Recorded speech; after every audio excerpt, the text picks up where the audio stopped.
যখন স্কুলে পড়তাম ক্লাস 7-8-এ তখন প্রথম সিগারেট বিড়ি, সাথে সিগারেটে ভরে গ্যাজা, বন্ধুবান্ধব, আমার থেকে অনেক বড় বয়সের বন্ধুবান্ধবের সঙ্গে প্রথম থেকেই যেটা হয় আর কি, বড়দের সঙ্গে মেলামেশা।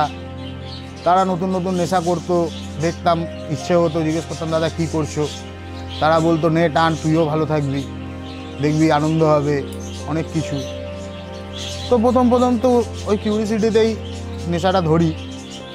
আস্তে আস্তে আস্তে আস্তে 1 লাইন 2 লাইন করে খেতে পাতা খোড় হয়ে যায়। কিছু একটা লম্বা টাইম ওরকমভাবে চললো, বাবা মা জানতে পারলো না নেশা করছি। ঘরে আসছি, ওই ঝুলতে ঘরে আসছি, যখন ঘুম থেকে উঠছি আবার সেই পেট ব্যথা করছে, গা হাত পা ব্যথা করছে, বেরিয়ে যাচ্ছি। তারা বুঝতো কোনো হয়তো শরীর খারাপ হয়েছে, ডাক্তার দেখালো, ডাক্তার বলছে না এ তো কোনো নেশা দিয়ে। তখন আস্তে আস্তে জিনিসটা যখন বাড়তে থাকে, যখন আর নিজেকে করতে পারলাম না, ধরে রাখতে পারলাম না, তখন ঘরেই নেশা শুরু করে দিলাম। ঘরে নেশা করতাম, মাল বেচতাম একসাথে। আস্তে আস্তে পুলিশ খুঁজলো, অনেক দিন এদিক ওদিক করে নিজেকে আটকে রেখেছি, চেক করলাম, কিন্তু হলো না।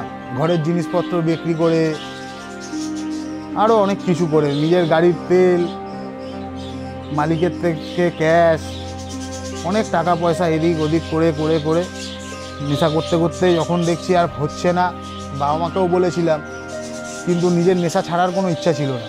কারণ আজকে বলছি নেশা করে এসে বলছি যে নেশা ছেড়ে দেবো, কিন্তু সেই ইচ্ছেটা জাগছে না যে নেশাটা ছেড়ে দিই।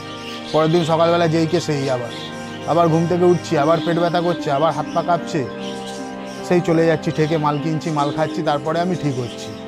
একদিন পেটে ব্যথা হচ্ছে, বাড়িতে কাঁদছি, চোখ দিয়ে জল পড়ছে, বাবা বললো কী হয়েছে, ডাক্তারখানায় চল, হাসপাতালে চল। বললাম না, আমাকে 500 টাকা দাও, আমি আসছি। ওই কাতরাতে কোনো রকম গেলাম, টাকা নিয়ে মাল কিনলাম, এসে খেলাম, আমি ফিট। বাবা মা দেখে তখন আমার বদলে বাবা মার মুখ ছোট হয়ে গেল, যে ছেলের কী অবস্থা।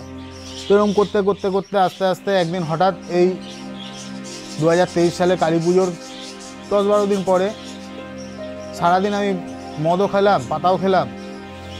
খেতে দেখছি রাত 12টা বাজে।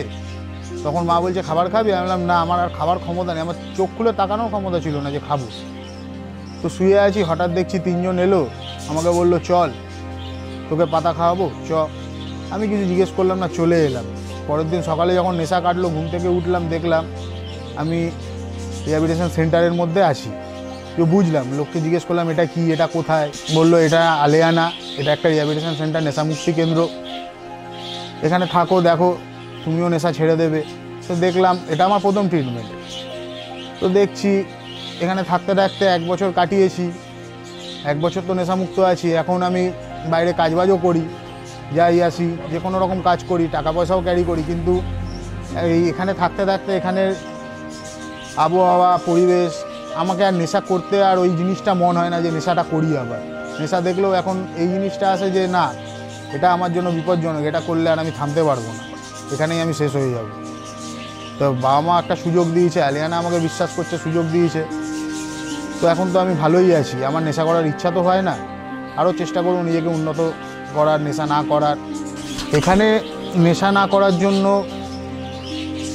12টা স্টেপ, 12টা ট্র্যাডিশান, এগুলো ফলো করার থেকেও বড় কথা আগে নিজের মধ্যে আনতে হবে যে তুমি নেশা ছাড়বে না, তুমি নেশা করবে। নেশা ছাড়ার ইচ্ছা শক্তি আগে আনতে হবে, তারপরে নেশা যে তুমি করবে না তাই নেশা ছেড়ে দেবে, সেই জিনিসটা তোমার মধ্যে কাজ করবে। তো আমরা এখন বোঝাই, যারা নতুন পেশেন্ট আসছে, নতুন আসছে, তারা নেশা করে আসছে, তারা তো বুঝছে না। তখন আমরা বোঝাই যে 1 বার করো আর 10 বার করো, নেশাটা একই জিনিস হয়ে যাবে তোমার জন্য। তোমার এখন মনে হচ্ছে বাড়ির লোক তোমাকে অত্যাচার করছে, ট্রিটমেন্ট দিচ্ছে, কিন্তু না, পরবর্তীকালে বুঝতে পারবে তারাই ভালোটা চেয়েছিল। আজকের দিনে নেশা না করে তুমি সুস্থ আছো, তারা নয়।